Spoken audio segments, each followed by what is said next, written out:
Hi, welcome back. Let's talk about props that you're going to need for your yoga practice. The first and most important prop, like if you had to pick one, I would say pick this one, is a yoga block. Having a yoga block is going to be so useful for propping up your hips, for accessing more breath in certain poses, and avoiding just collapsing down or being excessively tight and uncomfortable in any certain pose. So get yourself a yoga block. I recommend personally a thicker foam block. There are some foam blocks that are about half of this thickness, and they're not particularly sturdy when you really need them most. So I would recommend having one about yay big, right? About yay wide, and at least that thick. I have more info on the yoga blocks that I recommend down below. The next prop that I recommend is having a yoga strap. A yoga strap is essentially a strap, but that has these buckles here at the end so that you can loop it through and adjust it to your liking. There are certain poses that we will practice where you need a strap because it's the heart of the pose, is say lunge, back bend with a strap, right? You can't really do that without a strap. There's always ways you can modify if you don't have a strap. So if you're in a pinch, you can also use, say, a towel, or you can even use a belt. Alternatively, in your house, if you already have some sort of resistance band, that can often work, depending on the length.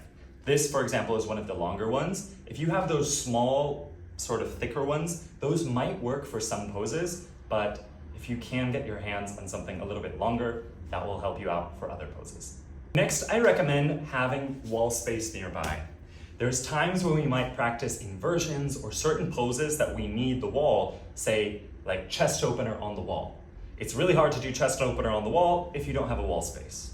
And for many of us who are maybe getting used to inversions or working up towards more advanced inversions, having a wall there to support you will give you that trust so that you can actually go deeper in your practice, try something new, dance with the edge of fear and discomfort, but know that there's something there to support you.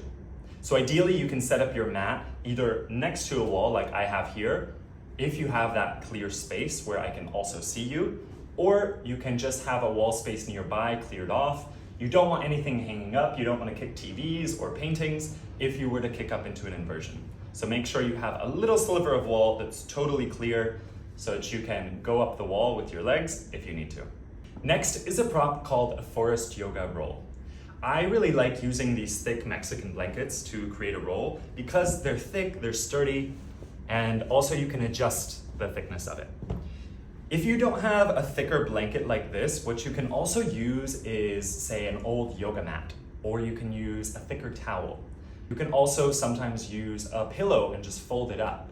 If you do have your thicker blanket or whatever you're going to use to make a roll, I recommend folding it on the short side, so not down the long side, but rather on the short side, so that you have a thinner, longer strip, and then fold it in half once again, depending on the thickness.